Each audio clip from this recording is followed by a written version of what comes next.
Les résultats de l'étude sur la santé maternelle et reproductive en Côte d'Ivoire ont été rendus publics, jeudi 16 juin dernier, lors d'un atelier de formation organisé à l'attention des journalistes. À l'initiative de ce projet, la plateforme des femmes, des médias et du changement, WOMEC, une organisation basée au Ghana dont le combat vise à amener les décideurs à prendre des décisions en vue de l'amélioration de la qualité des soins donnés aux femmes, nouveau-nés, adolescents etc. dans les structures sanitaires de la sous-région ouest-africaine. Un tableau peu reluisant. L'étude menée s'inscrit dans le cadre du projet, qu'étalissa le leadership pour améliorer le bien-être des femmes, des nouveau-nés, des enfants et des adolescents, NCORE, en Afrique de l'Ouest. L'enquête menée par l'Alliance pour les droits de santé reproductifs, au travers de l'Association ivoirienne de santé publique, AISP, a permis d'évaluer la qualité des soins de santé dans certaines communautés en exploitant les expériences des patientes dans les centres de santé, notamment dans les districts sanitaires de Cocody Bingerville et Adjamé Plateau-Técoubé en Côte d'Ivoire. Elle analyse des résultats mais en exergue un tableau peu reluisant tant au niveau de l'accessibilité aux soins, l'abordabilité que de la qualité des services dans plusieurs centres de santé.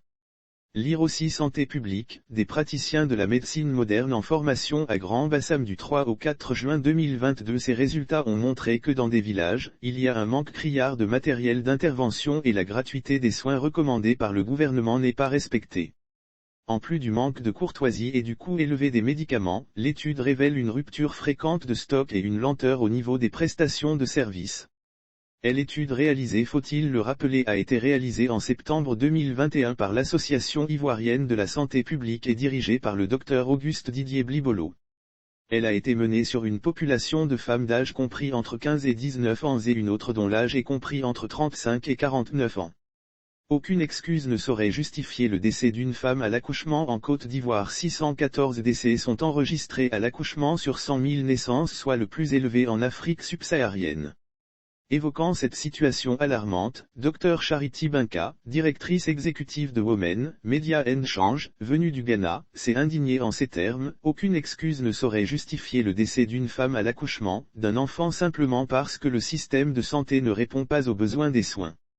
Grâce au réseau de journalistes formés, le projet mobilisera les décideurs politiques et les tiendra responsables des engagements de la NCOP. Pour le médecin ghanéen, aucune excuse ne saurait justifier le décès d'une femme à l'accouchement ou d'un enfant simplement parce que le système de santé ne répond pas aux besoins des soins.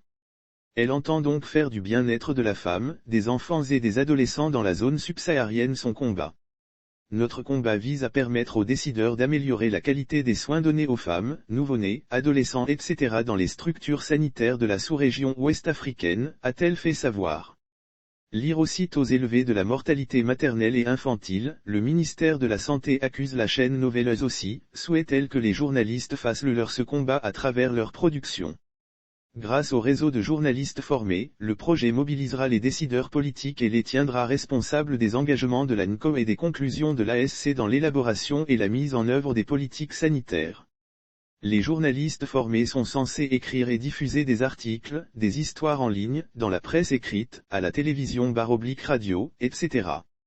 Le projet NCOP qui s'étend sur 3 ans est mis en œuvre au Ghana, en Sierra Leone, au Burkina Faso, en Côte d'Ivoire et au Sénégal. Cependant, l'étude n'a pas encore été réalisée au Burkina Faso, en raison de la situation sécuritaire du pays.